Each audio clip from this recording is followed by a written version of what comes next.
നേർവീതി പ്രഭാഷണ പരമ്പരയിൽ സുവിശേഷകൻ കുഞ്ഞുമോൻ തോട്ടപ്പള്ളി ഇപ്പോൾ നിങ്ങളുമായി ദൈവവചനം പങ്കുവയ്ക്കുന്നു. ശ്രദ്ധിച്ചാലും.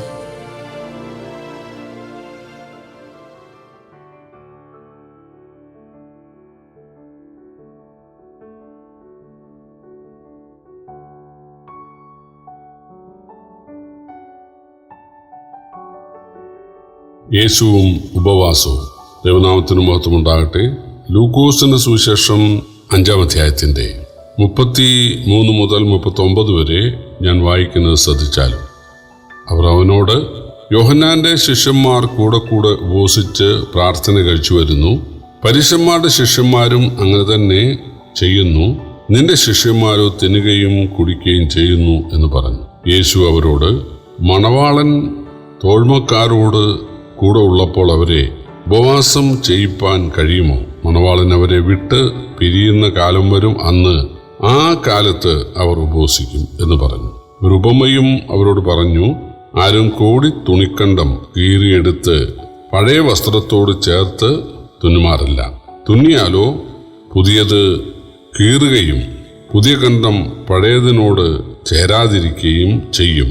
ആരും പുതുപിഞ്ഞ് പഴയ തുരുത്തിയിൽ പകരുമാറില്ല. പകർന്നാൽ പുതുവീഞ്ഞ് തുരുത്തിയെ പൊളിച്ച് ഒഴുകിപ്പോകും, തുരുത്തിയും നശിച്ചു പോകും. പുതുവീഞ്ഞ് പുതിയ തുരുത്തിയിലത്രേ പകർന്ന് വയ്ക്കേണ്ടത്. പിന്നെ പഴയത് കുടിച്ചിട്ട് ആരും പുതിയത് ഉടനെ ആഗ്രഹിക്കുന്നില്ല, പഴയതേറെ നല്ലത് എന്ന് പറയും. യോഹന്നാന്റെ ശിഷ്യന്മാരും പരീശന്മാരും ഉപവസിക്കുന്നവരായിരുന്നു. വേദപുസ്തകത്തിൽ യഹൂദന്മാർക്ക് ഒരു ദിവസത്തെ ഉപവാസമേ കൽപ്പിച്ചാക്കിയിട്ടുള്ളൂ. അത് 6-ാമത്തെ പെരുന്നാളിനോടനുബന്ധിച്ചാണ്. യഹൂദന്മാർക്ക് 7 പെരുന്നാളാണ്. പെസഹ പെരുന്നാൾ, പുളിപ്പില്ലാത്ത അപ്പത്തിൻ്റെ പെരുന്നാൾ, ആദ്യഫല പെരുന്നാൾ, വാരോത്സവ പെരുന്നാൾ, കാഹള പെരുന്നാൾ, മഹാപാപപരിഹാര പെരുന്നാൾ, കൂടാര പെരുന്നാൾ. ഇതിൽ 7-ാം മാസത്തെ മഹാപാപപരിഹാര പെരുന്നാളിൻ്റെ അന്ന് ഒരു ദിവസം നിങ്ങൾ ആത്മതപനം ചെയ്യണം. ആത്മതപനത്തിന് ഫാസ്റ്റിംഗ് എന്നാണ്. നിങ്ങൾ ഉപവസിക്കണം. മറ്റെല്ലാ പെരുന്നാളിനോടും യാഗങ്ങളോടും അനുബന്ധിച്ച് എല്ലാ ദിവസവും അവർക്ക് ഭക്ഷണം കഴിക്കാം. എന്നാൽ ഭക്ഷണം വെടിഞ്ഞ് പ്രാർത്ഥിക്കാനുള്ള ഒരു കൽപ്പനയുള്ളത് അത് മഹാപാപപരിഹാര പെരുന്നാളിന് മാത്രമാണ്. എന്നാൽ യഹൂദന്മാർ ബാബേലിൽ അടിമകളായി പോകേണ്ടി വന്നു. അവിടുത്തെ പീഠകൾ നമുക്കറിയാം. സിംഹഗുഹയിൽ ദാനിയേലിനെ ഇട്ടു. തീച്ചൂളയിൽ ശദ്രക്ക്, മേശക്ക്, അബേദ്നെഗോ എന്നീ ബാലന്മാരെ ഇട്ടു. അതുപോലെ ഇസ്രായേലിനെ കൊന്നുമുടിക്കുവാൻ ആഗാഗ്യനായ ഹാമാൻ നിമിത്തം ഒരു വിളംബരം ഉണ്ടാകാൻ ഇടയായി. അങ്ങനെ വലിയ പീഡകൾ നിറഞ്ഞ കാലമായിരുന്നു ഈ ബാബേലിലെ അവരുടെ പ്രവാസകാലം, അടിമത്തകാലം. ആ സമയത്ത് അവർ കരയാൻ, അനുദപിക്കാൻ തയ്യാറായി. ബാബേൽ നദികളുടെ തീരത്ത് ഞങ്ങളിരുന്ന് കരഞ്ഞു എന്ന് സങ്കീർത്തനത്തിലുണ്ട്. അന്ന് അവര് ഒരു തീരുമാനമെടുത്തു. ആഴ്ചയിൽ 2 ദിവസം നമുക്ക് ഉപവസിക്കണം, ഭക്ഷണം വെടിഞ്ഞ് പ്രാർത്ഥിക്കണം. അതെല്ലാം ഈ ബാബേൽ പ്രവാസത്തിൽ നിന്ന് അവർക്ക് വിടുതലുണ്ടായി അവർ സ്വദേശത്തേക്ക് മടങ്ങി വരുവാൻ ഇടയായി തീരേണ്ടതിന് വേണ്ടിയായിരുന്നു. അത് സംഭവിച്ചു. എസ്രായുടെയും നെഹമ്യാവിൻ്റെയും സെരുബ്ബാബേലിൻ്റെയും ഒക്കെ കാലത്ത് കോരേശ് രാജാവിൻ്റെ വിളംബരം നിമിത്തം അവർക്ക് സ്വദേശത്തേക്ക് മടങ്ങാനായിട്ട് സാധിച്ചു. സ്വദേശത്തേക്ക്, ഇസ്രായേലിലേക്ക് മടങ്ങി വന്ന യഹൂദന്മാർ ആ ഉപവാസം പിന്തുടർന്നു. അത് ഉപേക്ഷിച്ചില്ല. അവര് ഇസ്രായേലിലും ആഴ്ചയിൽ 2 വട്ടം ഉപവസിക്കുമായിരുന്നു. യേശു ഒരു ഉപമയിൽ ഒരു പരീശൻ പ്രാർത്ഥിച്ചതിനെ കുറിച്ച് പറഞ്ഞു. പരീശൻ നിന്നുകൊണ്ട് ദൈവത്തോട് ആഴ്ചയിൽ 2 വട്ടം ഞാൻ ഉപവസിക്കുന്നു എന്ന് പറഞ്ഞതായിട്ട് എഴുതിയിട്ടുണ്ട്. യോഹന്നാൻ സ്നാപകൻ, യേശുവിന് മുന്നോടിയായി വന്ന യോഹന്നാൻ സ്നാപകനും ഈ പരീശന്മാരുടെ ആ ഭക്തിയെ പിന്തുടർന്ന് അദ്ദേഹവും കൂടെ ഉപവസിക്കുമായിരുന്നു. അല്ലാതെ ആഴ്ചയിൽ 2 അല്ല, അത് കൂടുതൽ. പരീശന്മാരും ആഴ്ചയിൽ 2 ഉപവസിക്കുമായിരുന്നു. പക്ഷെ യേശുവിൻ്റെ ശിഷ്യന്മാരോ യേശുവോ ഒരു ദിവസം പോലും ഉപവസിക്കുന്നത് ആരും കാണുന്നില്ല. അവർ ആരെങ്കിലുമൊക്കെ എന്തെങ്കിലും അവർക്ക് ഭക്ഷണം കൊണ്ടു കൊടുത്താൽ അവരത് കഴിക്കുകയാണ് എല്ലാ ദിവസവും. അപ്പോൾ പരീശന്മാരടുത്ത് വന്ന് യേശുവിനോട് ഒരു പരാതി പറയുകയാണ്. യോഹന്നാന്റെ ശിഷ്യന്മാർ കൂടെ ഉപവസിക്കുന്നു, പരീശന്മാർ ഉപവസിക്കുന്നു. നിന്റെ ശിഷ്യന്മാർ എന്തുകൊണ്ട് ഉപവസിക്കുന്നില്ല? അപ്പോൾ യേശുവിൻ്റെ മറുപടി, മണവാളൻ കൂടെ ഉള്ളപ്പോൾ തോഴ്മക്കാർക്ക് ഉപവസിക്കാൻ പറ്റുമോ? ഒരു കല്യാണ ദിവസം മണവാളനോട് കൂടെ ഇരിക്കുന്ന ആളുകൾ അവർ ഭക്ഷണം കഴിക്കാതിരിക്കുമോ? വലിയ സന്തോഷമുള്ള ദിവസമല്ലേ, അവർ കഴിക്കും. മണവാളൻ വിട്ടുപിരിയേണ്ടുന്ന കാലത്ത് അവർ ഉപവസിക്കും. എന്തിനാ യേശു ഉപമ പറഞ്ഞത്?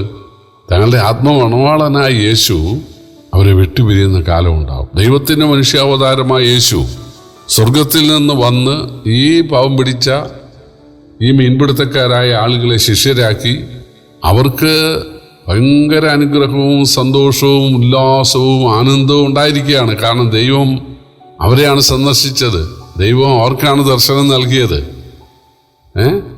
ബേത്ലഹേമിലെ പുൽത്തൊട്ടി ജനിച്ച, അല്ലെങ്കിൽ നസറത്തിലെ ഒരു ദരിദ്ര വീട്ടിൽ 30 വയസ്സ് വരെ വളർന്ന, ഈ ഗലീല കടപ്പുറത്തൊക്കെ കിടക്കുകയും നടക്കുകയും ഒക്കെ ചെയ്യുന്ന, ഉടുതുണിക്കും അറുതുണി ഇല്ലാത്ത ഈ യേശു ദൈവത്തിൻ്റെ മനുഷ്യാവതാരം, പ്രപഞ്ച സൃഷ്ടാവായ സൂര്യനെയും ചന്ദ്രനെയും നക്ഷത്രങ്ങളെയും വായുവിനെയും വെള്ളത്തെയും വെളിച്ചത്തെയും മരങ്ങളെയും മൃഗങ്ങളെയും മത്സ്യങ്ങളെയും മനുഷ്യനെയും സൃഷ്ടിച്ച ദൈവമാണെന്ന് മനസ്സിലാക്കിയ ആ അനുഭവമുള്ള ശിഷ്യന്മാർക്ക് ഉപവസിക്കേണ്ട ആവശ്യമില്ല. ഉപവസിക്കേണ്ട ദുഃഖവും പ്രയാസവും അതായത് ഉള്ളവരാണ് ഉപവസിക്കേണ്ടത്. ഇവരെ സംബന്ധിച്ച് അവർക്ക് ദൈവത്തെ കിട്ടി, ദൈവമുള്ളവരായിട്ട് മാറി.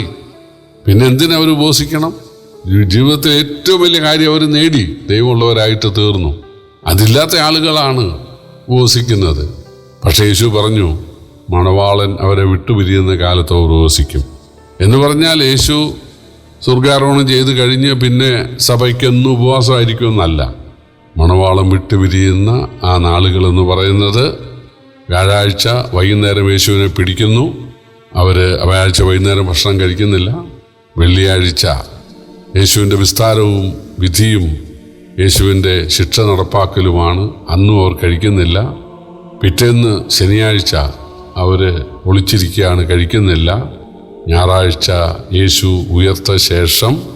ഉയർത്തു എന്നറിഞ്ഞ ശേഷം യേശു തന്നെ അവർക്ക് പ്രത്യക്ഷപ്പെട്ട് കുഞ്ഞുങ്ങളെ കഴിക്കാൻ വല്ലതും ഉണ്ടോ എന്ന് ചോദിച്ച് വറുത്ത മീനും തേൻകട്ടയും യേശു കഴിക്കുകയും ഈ 11 പേർ യേശുവിനോട് കൂടെ ഭക്ഷണം കഴിക്കുകയും ചെയ്തു. അതുവരെ അത്രയും കാലം ചില മണിക്കൂറുകൾ അവർ ഉപവസിക്കുകയായിരുന്നു. യേശു പറയുകയാണ്, പഴയ നിയമത്തെ പുതിയ നിയമമായിട്ടൊന്നും ആരും കൂട്ടിക്കെട്ടണ്ട. പഴയ നിയമം വേറെ, പുതിയ നിയമം വേറെ. പുതുവീഞ്ഞ് പഴയ തുരുത്തിയിൽ പകരുമാറില്ല. അതുപോലെ പഴയ തുണിക്കണ്ടം ആരും പുതിയതിനോട് ചേർത്ത് തുന്നുമാറില്ല. ന്യായപ്രമാണത്തോട്, പഴയ നിയമ ആചാര അനുഷ്ഠാനങ്ങളോട് പുതിയ നിയമസഭയുടെ ഉപദേശങ്ങൾ ചേർക്കേണ്ടതായിട്ടില്ല. പഴയ നിയമത്തിൽ ഒരു ദിവസത്തെ ഉപവാസമുണ്ട്. സഭയ്ക്ക് ഒരു ദിവസം പോലും ഒരു ആചാരപരമായ ഉപദേശമില്ല. ആചാരപരമായ 2 ഉള്ളൂ. ഒരിക്കൽ എന്നേക്കുമായിട്ട് സ്നാനപ്പെടണം, 2 ഒരുമിച്ച് കൂടുമ്പോൾ തിരുവത്താഴത്തിൽ നിന്ന് പങ്കെടുക്കണം. ഇതല്ലാതെ യാതൊരു ഭാരവും ഈ സഭയുടെ മേൽ കർത്താവ് വെൽക്കാനായിട്ട് ഉദ്ദേശിക്കുന്നില്ല. അതാണ് കർത്താവ് ഇവിടെ വെളിപ്പെടുത്തിയത്. പ്രിയപ്പെട്ടവരെ, ചില സഭകൾ അല്ലെങ്കിൽ ചില ഉപദേഷ്ടാക്കൾ പഴയ നിയമത്തിലുള്ള ദശാംശം വേണം, ആദ്യഫലം വേണം, പിന്നെ പഴയ നിയമത്തിലെ ശബത്ത് നമുക്ക് വേണം, പഴയ നിയമത്തിലെ ഉപവാസം നമുക്ക് വേണം. ചെല്ലു പറഞ്ഞു പഴയ നിയമത്തിലെ പൗരോഹിത്യം, അതിൻ്റെ വസ്ത്രങ്ങൾ, അതിൻ്റെ ധൂപക്കുറ്റി, ഇതെല്ലാം നമുക്ക് വേണം. പഴയ നിയമത്തിലെ പെരുന്നാളുകൾ നമുക്ക് വേണം എന്നൊക്കെ പറയാറുണ്ട്. യേശു പറഞ്ഞത്, കോടിത്തുണിക്കണ്ടം പഴയ വസ്ത്രത്തോട് ചേർത്ത് തുന്നണ്ട, പുതുവീഞ്ഞ് പഴയ തുരുത്തിയിൽ പകരേണ്ട. യേശു ക്രിസ്തുവിൻ്റെ മാർഗം അല്ലെങ്കിൽ സുവിശേഷം എന്ന് പറയുന്നത് എൻ്റയർലി ഡിഫറൻ്റാണ്. It's a new one. അതുകൊണ്ട് അത് പഴയതിനോടൊന്നും ചേർക്കേണ്ട എന്നാണ് യേശു പഠിപ്പിച്ചത്. കർത്താവ് നമ്മെ സഹായിക്കട്ടെ. കർത്താവിൻ്റെ വലിയ നാമം വാഴ്ത്തപ്പെടുമാറാകട്ടെ.